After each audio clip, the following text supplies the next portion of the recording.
ئەم کاتتان باش. من نام ئاشنە بابانە، مامۆستای زانکۆم لە بەشی زانستە سیاسیەکە. وەکو ئەرکێک و واجبێکی سەرشانی خۆم بە باشم زانین کە بە هۆشارکردن کۆمەڵگەکەم داوالە هەموو لایە بکەم تکایە لە ماڵەکانی خۆتانتان بمێننەوە، ڕێنمای تەندروستیەکان جێبەجێ بکەن. ئەو کاتی کە لە ماڵەوەن هاوکاری خێزانەکانتان بکەن بەوەی کە کەمترین لە ڕاوکی و ترس دروست ببێ. هاوکاری ئێمە بۆ تیمەکانی تەندروستی و مانەوەمان لە ماڵەوە ئەرکی سەرشانی هەموو لایەکە بۆ تەندروستی خۆمان و تەندروستی خێزان و خۆشەویستەکەمان.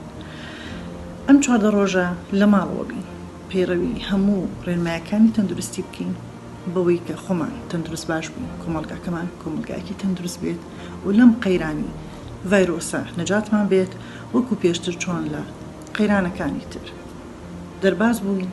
بە هیممەتی خوا و پاڵپشتی خوا لەمەش نەجاتمانە بێت و سەلامەتی بۆ هەموو لایەک و تکام وایە هەموو لە ماڵەکانی خۆتان بێن و پەیڕەوی ڕێنمایەکانی تەندروستی بن. ساغی سەلامەتی بۆ هەموو لایەک و هەموو تەندروست باش بن. دەم باش هەواڵان ئەز دکتۆر عارف حیتۆ نویسەر و ڕێبەرێکی شتی حکومەت هەرێما کوردستانê هەروەکین کەمی زانم کو ئەvê پەشیکê ya tuşî hemî cîhanê bûyî û ya tuşî Kurdistanê jî bûyî we pêtiviye em xwecê parêzîn çunke herwekî dibêjin xweparêzî yan xweparastin baştir e çareserî yan çima çi çareserî ji bo hatine dîtin.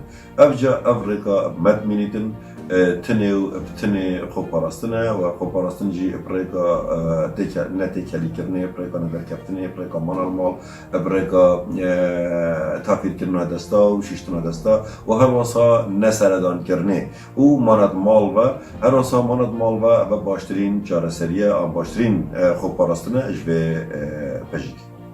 من ئاوێزان نووری نووسەر و بەرپرسی سەنتەری پەنا لە کەرکووک لە ماڵەوە دەمێنمەوە بۆ هاوکاریکردنی تیمەکانی تەندروستی لە کۆنتڕۆڵکردنی ڤایرۆسی کۆرۆنا کە پەتایەکی جیهانیە و مەترسیەکی زۆر گەورەیە بۆ سەر مرۆڤ.